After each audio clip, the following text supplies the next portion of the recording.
Hi, ladies and gentlemen. You are watching and listening to Sipping Off the Cuff on Tequila Aficionado Media on all of our channels and networks. I'm Mike Morales here in gloomy Southern California, and my cohort over there is Rick Levy, also in gloomy Southern California. Yeah, it's a gloomy day today, folks. They're calling it what, the May gray. Gloom, but they call it a May what? What is this? They call it the May gray and then the June gloom. The May gray, yeah. That's what but this is the first May gray we've had in May, and this is the 20th of May today. We're recording this. Yes. So by the time you see this, it could be August, September. I don't know. Probably not. If you're watching us on YouTube lately, Lisa Peach, our managing partner, in her craziness, has decided to dump everything on YouTube. You may not see it on the website that right away. We're the Netflix of booze. We're the Netflix of booze. That's it. And today, folks, we are going to stream this right here. Stream it right into our mouths. Right into our mouths. It's called El Baston del Rey, which roughly translates to the king's scepter. Okay, so this is they're already giving us the idea. This is royalty. And Rick and I are bananas over the foil label. Hey, Rick, do you want to? Should we nominate this as an old school packaging, just for sure? Let's do that because the Blanco went bananas. I recommend, if you have not seen our Blanco review in silver, go back and check it out because we give a lot. It's required viewing. It's required viewing. Yes, we spent a lot of time talking about the very interesting process they're using to create this. Yes, so we're gonna, as usual, we just broke the seal off, before we came on. We're gonna taste the juice, then we're gonna give you the ins and outs. I'm using a Stasso Jarrito that I normally use for mezcal, and there's a reason for that because number one, all my other ones for tequila are in some other box, but it is appropriate. This is I'm using the Stasso Jarrito for tequila. Yes, it is appropriate because of the style of tequila, the method that was used to make this tequila. Okay. We're all about the process here. This has got quite an interesting process. Oh yes. Oh, nice. Now see, now I'm getting more immediate legs and tears. It took the silver it took forever in my glass to open up. Rick had cheated. Rick had actually opened it up prior to. I took the seals off a few days ago and then put the corks back in. And that's okay. I mean, as long as we don't tell each other what's going on, it's always sipping off the cuff. We literally I've not had any of this before we came on camera, and otherwise we call it like sipping after dinner or cheap. No, I haven't tried it yet. Yeah, I have not. I just first to pour. seal off. Now this has got more healthy legs and tears, obviously coming from the barrel. It's a lovely gold color, and it's shiny. It's got some highlights in it. Yeah, that the silver took forever to open up for me in my glass, and I wasn't even getting legs and tears. Rick did, because he got a little bit. His bottles were more oxygenated than mine. Mine have been sitting on the living room floor for a few days, for like a week and a half.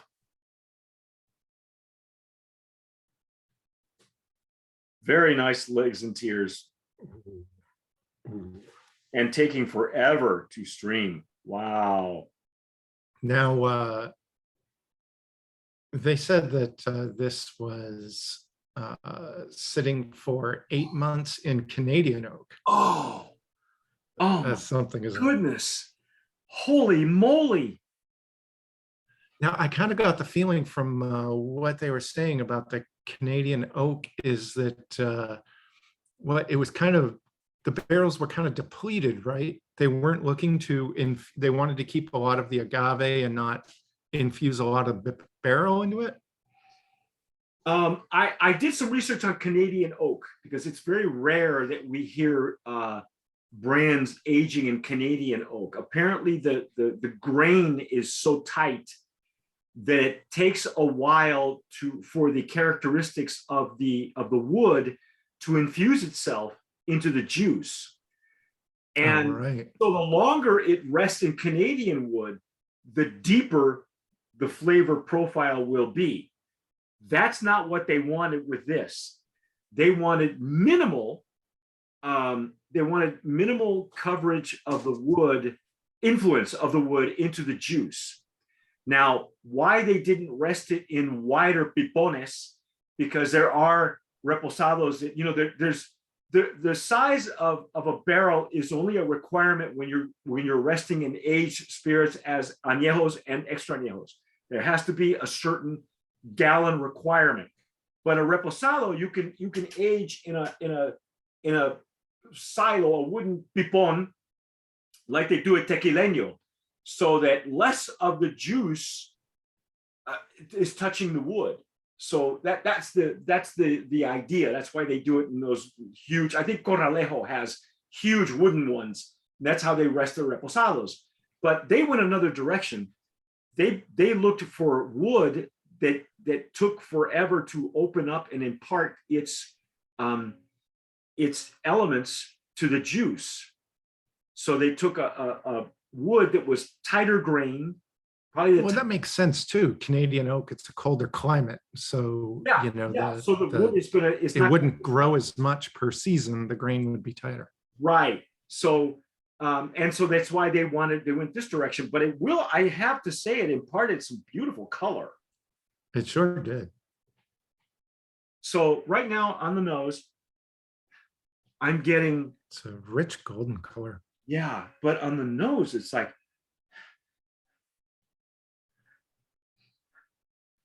I'm getting some of that butterscotch. that's it. That's what I'm getting. Butterscotch. So we were talking about how the silver was old school. Yes. I think this is coming across pretty old school too. Well, this is really distinct. I mean, again, if you don't have a bar for whiskey barrel, bourbon barrel, French oak barrel, they're all gonna, you know, cognac barrel, they're all gonna impart wine barrels for that matter, wine barrels from Napa. Now, the nose I'm getting on this reminds me of maybe, you know, when we did Juan de Leon, we did the whole line. Doesn't this smell a little bit like a wine barrel? But no wine, you know, it's like a virgin wine barrel. I don't know. Yeah, it's really, there's a sweetness on the nose, but it's a nice, gentle sweetness. It's wood. It's wood sweetness. Yeah. But now we don't know that these are virgin barrels, right? No, I don't know that. They could be Canadian whiskey barrels. Could be. I would imagine that these are, you know, the information. Let's stick to the elements first that we're getting, and then we'll go back and backtrack and try to reverse engineer what they're doing with the aged spirits, so you guys get an idea. I can't wait to taste how the barrel of, you know, what the barrel is bringing is going to add to that sort of buttery, creamy sweetness we were getting on the intake. I'm really looking forward to that. Butterscotch, buttercream. I'm ready to dive in. I am. Yeah, so I can't wait. Let's go.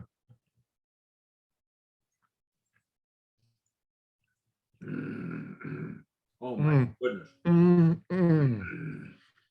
Oh. Rick. Oh my Leave me alone. I'm having a moment. Wow. And the finish is way longer than it is in the silver. Holy cow. Oh man, this is rocking my world.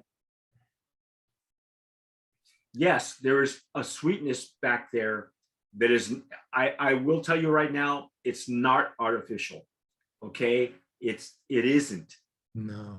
And it's that's the real deal. It's reminiscent to me of French oak, but not over the top. This is like a whole other direction. It reminds me of French oak, but not, but then it's just a reminder, and that's it, because it goes off in some other direction. I'm still getting the old school blue agave sensation in the juice. Yeah. You know what else is? But there's some magic happening with the barrel, and I think the toast that they're using on the barrel. You know what else this Oh, reminds me of? You and I did the whole Scorpion line, and you know Scorpion is aged in French oak, and you can still taste the plant in the French oak, and Scorpion's at an 80 proof, so it comes in at 80 proof. You know, those are my bars that I have right now. yeah, this is like the reposados I was falling in love with when I first got into tequila. The name Arete Unique comes to mind. Yeah. Am I wrong? Arete Unique. No. That's that 375, real thin, hard to find bottle. That I think I have one seal bottle left of that. I think. And it's in storage. It's away from me. It's not anywhere. It's not even close to where I can get to it. Now I feel like I'm getting I'm getting more smoke on the Repo than I did on the Blanco, and I'm wondering if there's something that is bringing out the, you know, just that hint of smoke from the cooking process, or is it combining with the whatever toast they used on the barrel? You know, it's hard to create to say. What I'm getting now. Yeah, and it's a lingering. It's on your palate. It's doing what it's supposed to do. It's right. Smokiness that we got. It's not big, but it's creating this very nice accent. Yes, and you know, and it's attracting whatever sweetness there is in the Canadian oak as well, because there's going to be natural sweetness coming out of there. I would call it maybe like a honeysuckle. Yeah. You know, it's kind of one-sided. It's the depth is coming from the Blanco, from the silver, because the wood only has, the wood gives you that cinnamony, kind of a hot cinnamon on the palate. Not a lot like a bourbon barrel would, but just enough to make it interesting. But it more leans toward the sweet side, and it's still that blue agave from the silver is still there. I might be, you know, now that I'm sitting with this, I might be getting just a hint of orange as well. Could be.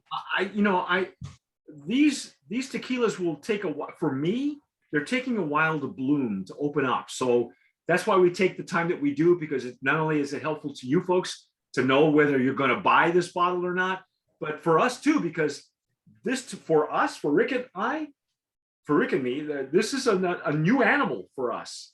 And if you don't believe it, go check out the silver review. This definitely isn't one of those repos where they're just trying to round off the edges of the Blanco.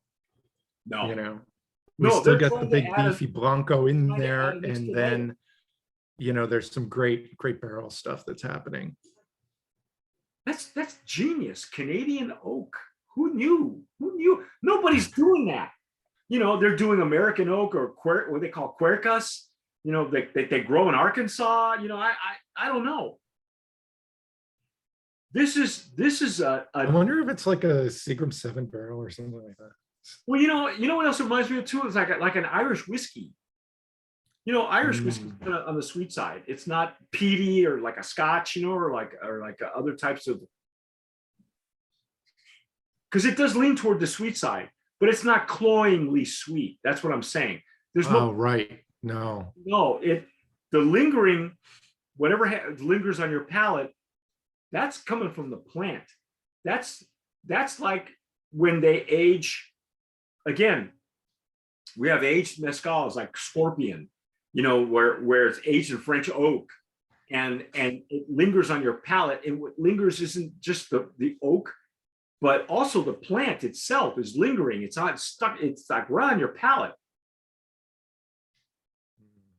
Oh man, I'm just inhaling this. I've got my nose way down in the glass and drawing in as much as I can. My eyes are rolling back. My toes are curling.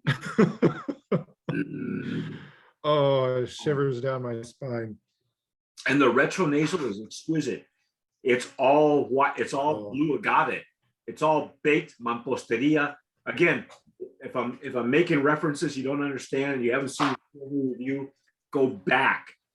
You're going to have to start with the silver in order to understand what you're getting of the rest of this line. Yeah. Wow. This is rich. Let me go. Well, why don't you give the stats and story? What's the number of the distillery that it's coming from? Yeah, so this comes out of 1477, Puerto de Hierro, in El Arenal. That's Leticia Hermosillo's distillery. Mike and I have reviewed a lot of tequilas out there from this distillery, and this is certainly a standout. Oh my gosh. This is going to be one of the ones that we always go back and talk about from this distillery. We talk about the Hoven that their master distiller made under his name. Yeah. Oh, and, yeah. Geez.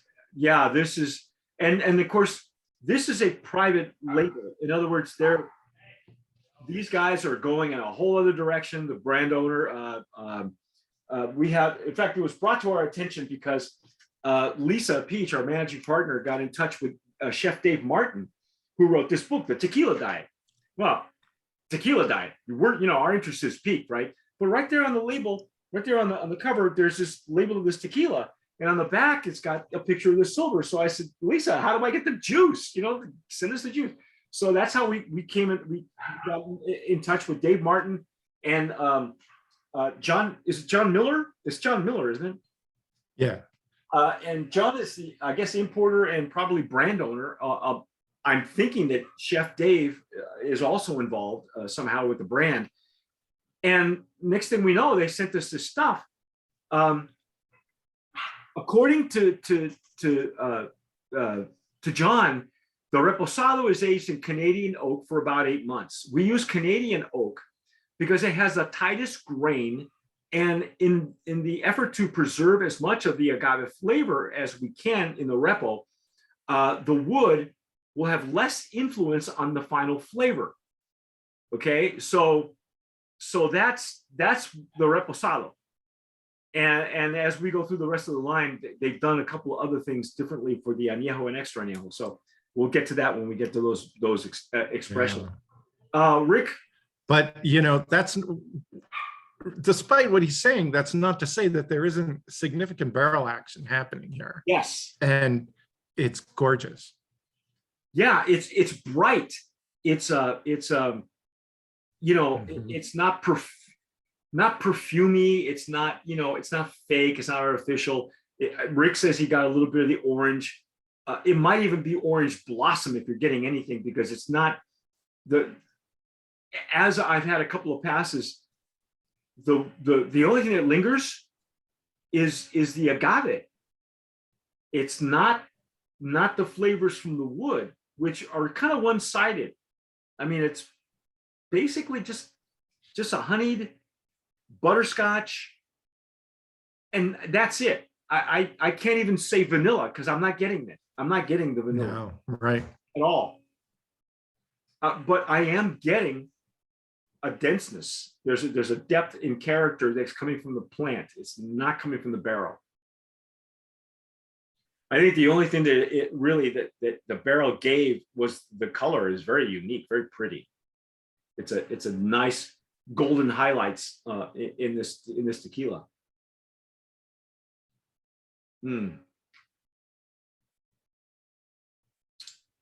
Wow. So I'm going to say the barrel just added another level of complexity to what we got in the silver. Right. Fantastic. I'm just going to go brand of promise nominee. I'm just absolutely. Do you think we should put this in an ancestral category just because of what they started with? Because this is unlike any repo we've had, except for, like I said, the reminiscent of Arete Unique. Arete Unique is a bit lighter in color. Yeah. A lot of depth in character. I don't know. I don't think that it can we've had tequilas that have been multi-barreled and reposado, barrels and made, and there's a lot of labor intensive and mixing and matching with some great Hollands as well. But this is such a different animal. It's really Yeah. I think we'll have to, really consider that when we're coming up with the final categories this year. Yeah, because it's not fair for it to compete with anything else because it isn't like anything else. It's not in the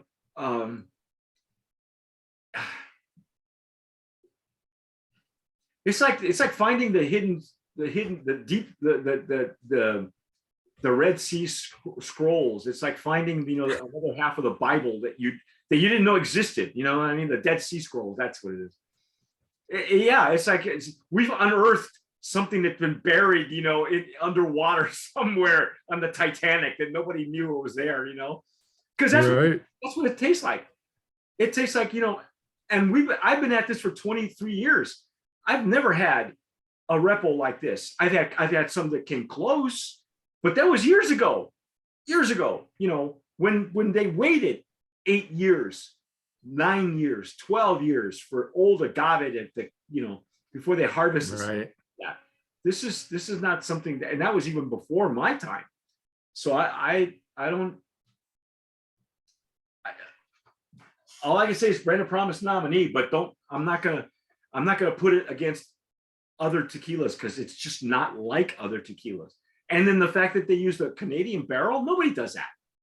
Not that I've heard, not recently. So, hey, they could have rested this in a big vat and had a lighter color, but they decided not to. They wanted something, in a Canadian oak barrel. Who knew? Anything else you want to add to this, Senor? Because you're yeah, between the shows here, we found some pricing. On the website, bastondelrey.com, they actually have some, you can buy it through the website. And so the silver they have for $44.95 and this Reposado for $49.95. Wow. Yeah. Wow. Back up the truck. Yeah. You gotta grab this. This is so good. Yeah, this is really different. And again, if you're an old dog, you might really appreciate this, but be aware that it's probably unlike anything that you've had before. And if you don't know what it is that you're having, you're going to mistake it for something else. You're going to mistake it for the shortcuts that are going on right now in the industry. This is not one of those tequilas. This is what they're trying to be. Yeah. Exactly. When they're doing those additives where they're adding glycerin and they're, adding extra flavors and stuff. This is what they're trying to be. Yeah. This is legit. Okay. This is legit. But that's our take on Baston del Rey Reposado. Stick with us because we got a whole couple other ones that they're doing something different with their aging process, and we'll get to those when we get to those. I'm Mike Morales here in the heartbeat of the San Gabriel Valley in Southern California. That gentleman out there is Rick Levy at the end of the San Pasqual Valley, also in Southern California. You folks have been watching and listening to Sipping Off the Cuff on Tequila Aficionado Media. All of our channels and networks, please follow us on Instagram, YouTube, Facebook, Twitter. We're everywhere. We're like the virus. In fact, if you're watching us on YouTube, so give us a like, hit the notification bell, subscribe, because that way we'll be together forever, for life. And give us a like because that helps with the algorithm. Whatever you do, tomar sabiamente. Sip wisely.